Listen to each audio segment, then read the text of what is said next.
Mainly quiet as we go through the rest of your evening and into the night for that matter. But out west, a couple of isolated showers not out of the question. We'll have lows mainly in the 50s to the east, 60s though out west. And that's going to set the stage for a slightly warmer day tomorrow, especially West River. We get into the 80s, around 80 though to the east. But also out west, we have the chance for some thunderstorms later in the day. We'll talk about that and more in your extended forecast. But until then, First to Four starts right now. Live from KELOLAND Media Group. KELOLAND News, first at 4. Coming up, we're going to show you the funnel cloud spotted in south central South Dakota. Plus, the race for the White House, the latest proposals from both campaigns. And then we take a look at the rising tensions in the Middle East. Good afternoon, and thanks for tuning in to First at 4. I'm Don Jorgensen. And I'm Kelly Volk. Undercover operations during the Sturgis motorcycle rally landed 7 men behind bars.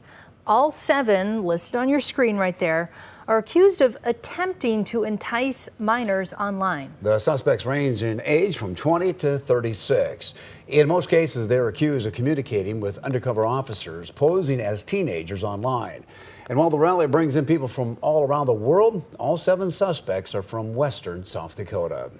A T South Dakota man is in the Minnehaha County Jail charged with rape, burglary, and robbery.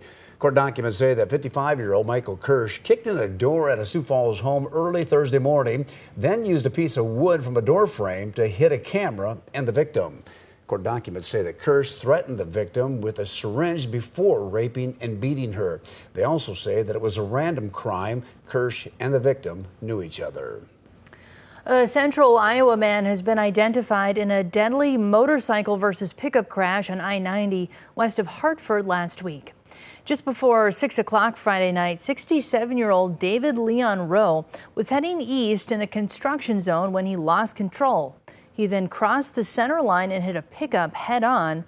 Rowe died, and the driver of the pickup suffered minor injuries. And we are getting a look at a funnel cloud in south central South Dakota. A viewer sent us this video around a half-mile south of Dallas.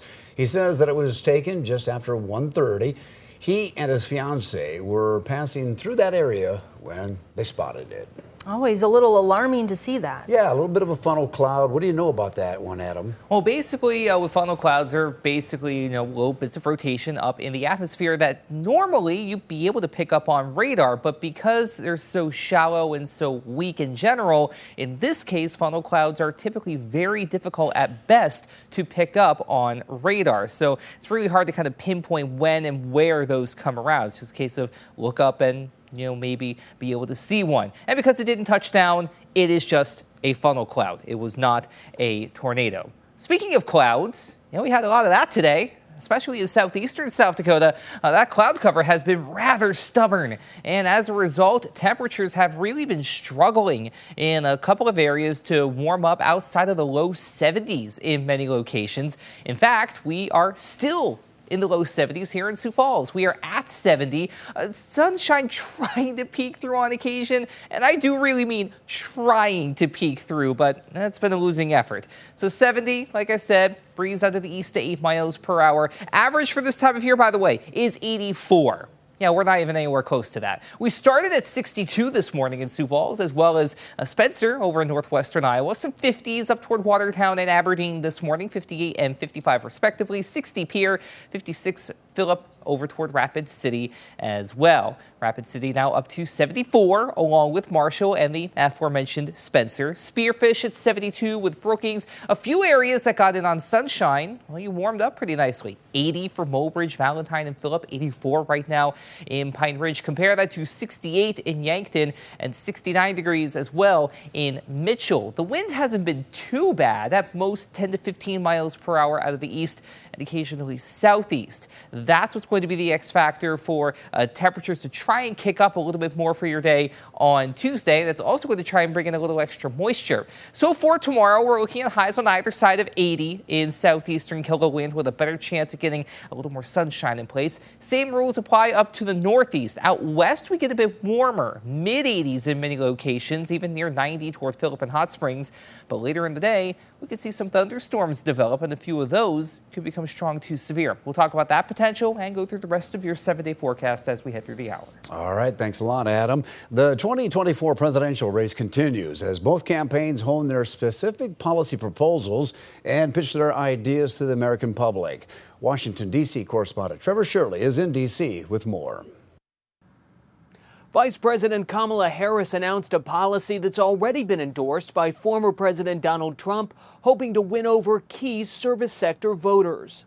Vice President Kamala Harris announced she's backing a policy to end taxes on tipped wages, a position also staked out by former President Donald Trump weeks ago. We will continue our fight for working families of America. Over the weekend, both campaigns rolled out their candidates and top surrogates as their policy visions for America become more focused. We're running against a set of policies that I think have failed the American people, and we're running to a set of policies President Trump's 4 years in office that I think really succeeded for the American people. Differences also highlighted by Ms. Harris's running mate, Governor Tim Walz. I pointed out that taking away reproductive freedoms, banning books, raising the price of insulin, trying to hurt labor unions, nobody's asking for that weird crap. No one's asking for it. The dueling campaigns continue this week as the Democrats gear up for their national convention in Chicago next week. We have some hard work ahead of us. But we like hard work. Hard work is good work. I think that we are going to have a very tight election, John, and that we just have to sprint to the finish line. We have about 88 days to actually persuade the American people that President Trump should be their president and be their vice president. Both campaigns are expected to continue their efforts, including on fundraising this week as well. Reporting in Washington, I'm Trevor Shirley. And we'll take a closer look at the proposal to end taxes on tipped wages in our next half hour.